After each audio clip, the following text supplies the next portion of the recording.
Magandang araw po sa inyo lahat mga viewers. Ako po si Rebecca Mendoza. Ako po muna yung sasagot ng mga 10 mga katanungan. Meron po ako ditong hinandang props. Itong props na ito ay naglalaman po ng mga 10 mga tanong. Ang gagawin ko po dito ay bubunutin ko po ito pa isa-isa. Babasahin ko po ang mga tanong at ito po ay sasagutan ko hanggang sa makomplete ko po ang lahat ng mga 10 tanong na ito. Itong mga questions na ito ay matagal ko na po itong inipon sa aking notebook. Ako po ang nag-effort na mag-search at magsagot ng mga tanong na ito. Anyway, ito po ay pang 26 videos ko na po ito sa Q&A at ngayon ay magsisimula na po ako.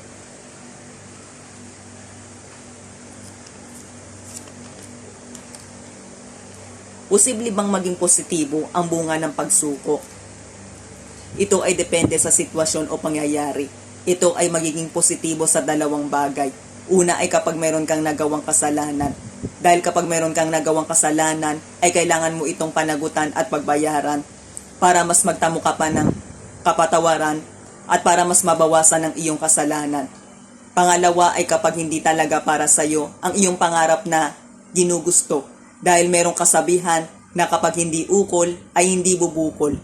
Ibig sabihin nito na kahit na anong gawin mong pagsisikap o pagtsatsaga ay hindi mapapasa iyo ang pangarap na iyong ginugusto.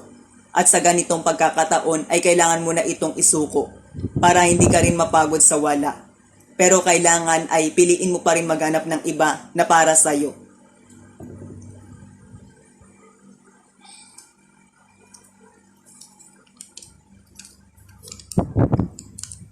Paano mahanap ang tunay na pag-ibig?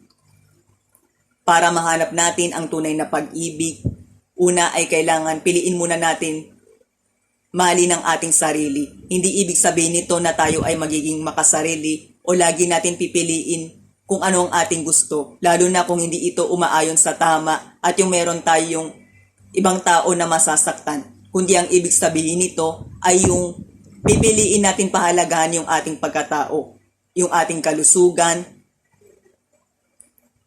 Pinapanatili natin na laging malinis ang ating puso. Nagtatanim tayo ng mga mabubuti at magandang bagay. Kapag ito ang mga bagay na ating pinipili at ginagawa, ay mas madali na natin mapapadama sa iba ang tama at totoong pag-ibig. At tayo ay mas gagalangin at mamahalin ng iba.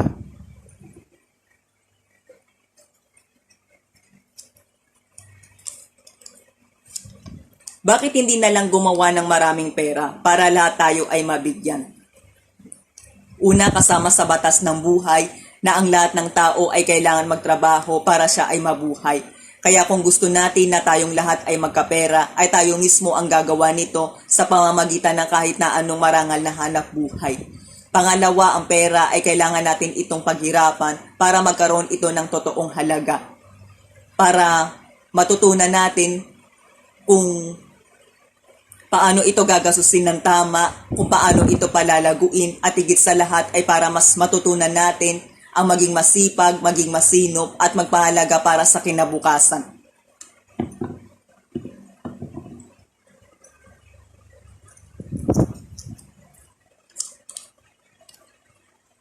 Paano kahit lugi ka na ay makakasulit ka pa rin? Kapag sa ating pagkakamali tayo ay natuto at nagawa natin itong itama at baguhin, minsan sa buhay ay dumadating yung pagkakataon na tayo ay nagkakamali o nadadapa. Pero kapag pinag-aralan natin mabuti ang dahilan ng ating pagkakamali, pinaharap natin ito na maayos, sinisikap natin itong itama, kahit pa tayo ay nalugi ay makakasulit pa rin tayo sapagkat magkakaroon tayo ng pag-asa na makaahon.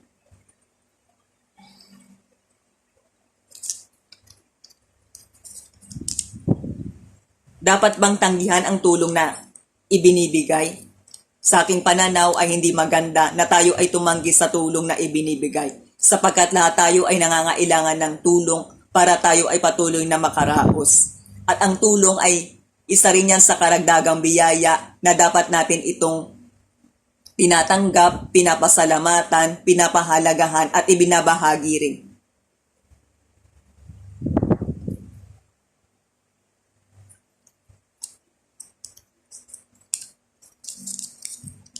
Ano ang mas gusto mong una na mawala sa mundo? Mawala ang pandemya o mawala ang korupsyon?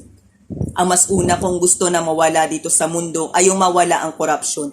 Dahil ang korupsyon ay sa ito sa masamang gawain.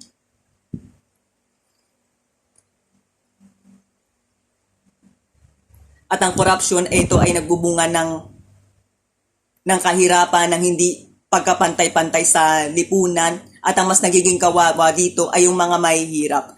At kapag the more na tayo ay gumagawa ng masama, ay the more na hindi bubuti ang ating mundo. The more na mararanasan natin ang hirap.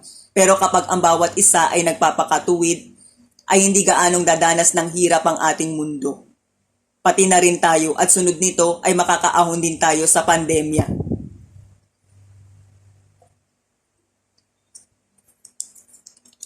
Sapat ba ang komunikasyon para lumago ang relasyon? Ang komunikasyon ay napakahalaga para bumuti at tumatag ang relasyon. Pero para ito ay mas lalo pang mapabuti, ay kailangan nagkakaroon ng katuparan kung anong kanilang napagkasunduan o kung ano yung mga mabuti nilang napagplanuhan.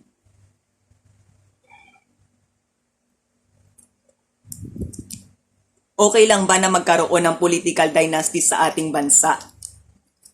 Ang pagkakaroon ng political dynasty ay hindi dapat isulong sa ating bansa. Kung kaya ako ay hindi sang-ayon dito, sapagkat ipinagbabawal din ito sa Philippine 1987 Constitution sa Artikulo 2, Section 6. At kapag ang isang pamilya ay matagal nang namamahala sa isang lugar, ay hindi niya na napagtutuunan ng pansin ang kanyang tungkulin. At kapag mayroong importanteng desisyon na dapat na ipatupad ay hindi na isasagawa dahil meron itong pinoprotektahan na interes sa makatuwid na tuon ito sa pansariling interes, hindi sa kung ano ang makakabuti para sa mga mamamayan. Kung kaya, nagdudulot din ito ng maraming hindi magandang epekto sa lipunan.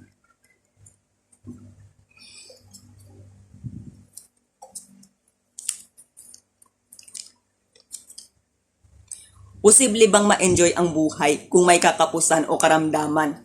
Sa aking pananaw, kahit na gaano pa kahirap ang buhay, ay kailangan pa rin natin piliin na i-enjoy ang buhay.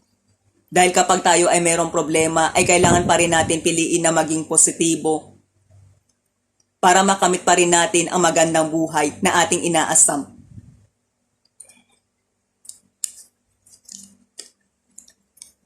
Kailan masasabing sulit ang item na nabili? Kapag ang ating napili na nabili ay nagamit natin ito ng maayos, ng matagal at ito'y ating napakinabangan. Sa pagbili ay kinakailangan ay isinasaalang-alang natin ang practicality at benepisyo nito para sa atin. Kahit pa ito ay bagay o pagkain, ay kinakailangan ay maging wais tayo sa pagpili ng mga bibilhin para nagagamit natin ng pera sa tama at para hindi rin tayo magsisi.